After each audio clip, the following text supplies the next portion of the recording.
This video is powered by the pros at Pascal Air Plumbing and Electric. Arkansas owned, Arkansas operated. GoPascal.com. AT, it's good to welcome you back on Halftime. Where you been and how you doing? I'm good, guys. I think there were a few weeks there where just schedules overlapped, and I think you guys know this time of year, you're trying to just do everything you can to ramp up so that when the games start, you're good to go, whether it's from a business perspective, whatever. So I think there was a few times I had a random call here or there that I couldn't get out of. And then, last couple, 2 Fridays ago, I left for vacation, and last Friday I was sadly coming back. I actually think the way that my flights worked, I was stuck in a airport and probably could have come on with you guys last week, but that's a long-winded way of me saying it's good to be back, it's good to have football back, and most importantly, it's just a pleasure to be with you two again. Yeah, a little bit of a taste of college football tomorrow before we dive into it, with a few really good games, I think, next Saturday, and then, things kind of really start getting going in week 2. Notre Dame, Navy, I kind of got my eyes on tomorrow. A lot of folks would like to watch Caleb Williams, but good luck finding the Pac-12 network. And I've been saying there's prime example number 1 of why USC wanted to leave the Pac-12, and one of the reasons why that league won't be existing much longer. I mean, I live in L.A., and I'll be hosting Fox Sports Radio during that game, and it's kind of our responsibility as a company to have every game imaginable available to us. And even Fox Sports Radio studios in Los Angeles do not have Pac-12 network. So, yes, somehow the Pac-12 is dead, yet the Pac-12 network is still very much screwing over all of its teams. I think it's going to be fun tomorrow. And, I always try to look at Week 0 as kind of a soft launch to college football. Every now and again, you get kind of a truly meaningful game. But for the most part, it's exactly what you said, Phil. It's interesting teams, but maybe not great matchups. But I am curious to see Notre Dame in year 2 under Marcus Freeman.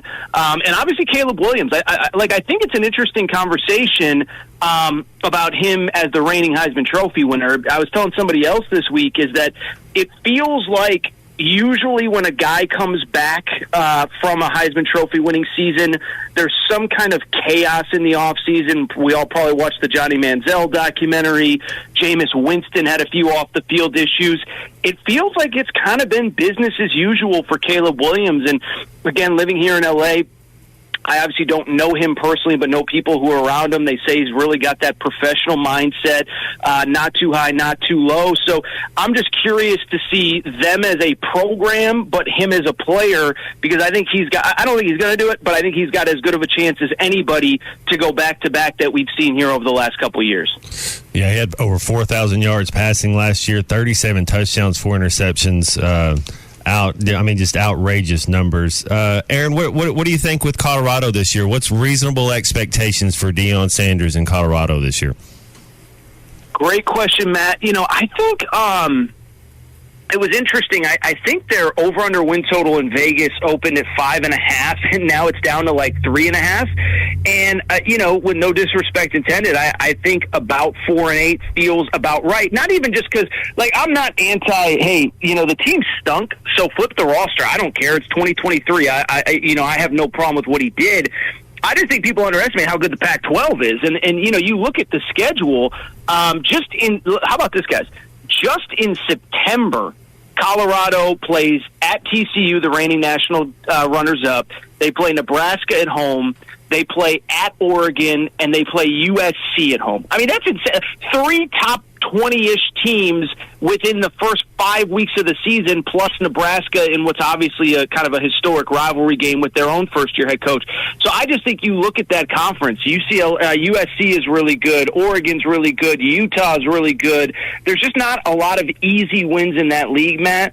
And so because of it, like I said, it feels like 4-8 probably feels about right. I mean, if he somehow got them to a bowl game with that schedule, I think it'd be an incredible coaching job, but I don't think it's realistic, and it's not just because of the roster turnover at Colorado. Aaron, one of the fascinating things is that you have these, next year is where college football AD year 1 starts.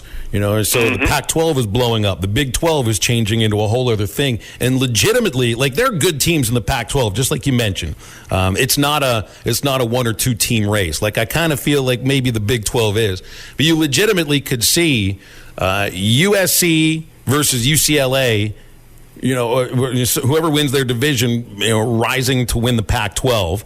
And, like, good luck knocking Texas out in the Big 12 this year, because they really look like they've got an outstanding roster.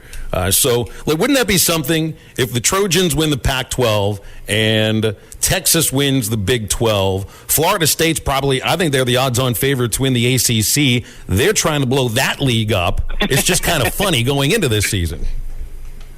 Well, and it's interesting. I mean, I think you could even go back to when Texas and Oklahoma, when it was approved for them to leave the Big 12 early. My perspective on that was that it was the Big 12 commissioner, Brett Yormark, saying, hey, we're going to a 12-team playoff for at least the first couple of years. There's going to be 6 auto bids. And I think he was like, the last thing we want is for Texas or Oklahoma to win this league, win an automatic bid to the 12-team playoff, and then all of a sudden you're in a position where the conference looks weak or unstable because, oh my goodness, the best team in the league just decided to go to the SEC. And so I think it's interesting, Phil, and then I think to take it to another level, I was thinking about this the other day, I just think it's going to be interesting how we discuss what are the conversations going to be this time next year about college football? I'll just give you a brief example. I was on air in Tuscaloosa earlier this week, and they were asking me, "Hey, what are your expectations?" And I said, "I think I actually like Alabama probably more than a lot of people, but I think they can make the playoff. And if you get to the playoff, who knows what happens?" And the host said to me, he said, "Well, if we make the playoff, I would consider that a successful season." Well, at Alabama, next year, making the playoff takes on completely different connotation, and it's not just good enough to be there. And so this time next year, I don't know, let's say Arkansas is coming off a 9-win season. We're talking about them as a potential playoff contender. Now, I know they'd lose people and stuff, but I'm just talking about it hypothetically. Alabama, on the other hand, that 11-2 season that they had last year, it was deemed a disappointment. But you still get into the field, and what do you do once you get there? So I think it's interesting to discuss those perspectives of, one, what happens if a Texas is the best team in the Big 12 this year, if a USC is the best team in the Pac-12 this year. But then to take it even a step further, I'm just curious what those conversations are like starting next summer, because it no longer becomes, hey, can Clemson get back to the playoff? It's like, no, Clemson is expected to be in the playoff, and then it's what they do once they get there. Same with Alabama, same with schools like that. So, with the Big Ten and Jim Harbaugh out there in Michigan, what's going on out there? Is this kind of the distraction you were talking about? Michigan's supposed to have their best team, Jim Harbaugh's best Michigan team that, as far as on paper, are they a legit title contender? Oh, I think so, Matt. And, I'm not an NFL draft expert, but the draft people say that they're going to have 12, 13, 14 guys drafted this year. Maybe not quite what Georgia did a few years ago when they set a record with 15, but somewhere below it. But what I would also say, and, listen, we all give our opinions this time of year. Some of them are right or some of them are wrong. I think Michigan is maybe better than any program in the country, uniquely built to deal with Jim Harbaugh being away for 3 games. Let me explain why. It really goes back to 2 Februaries ago. If you remember, 2 years ago they make the playoff. It's a big surprise. They beat Ohio State. Everybody's happy. Jim Harbaugh immediately starts flirting with the NFL. And people forget this now. The guy went to interview with the Minnesota Vikings on National Signing Day. Like, his own assistants, his own players' parents couldn't get a hold of him on National Signing Day. And so that you take that into last year and you assume it's got to have some sort of hiccup, and what does it mean, and has he lost the confidence of the locker room? And then they go 13-0, win the Big Ten, and go to the college football playoff. And so I just bring it up because this is a veteran group. They've been through 2 separate off seasons where Harbaugh flirts with the NFL and ends up coming back, and it's a story for a week or 2 or 3.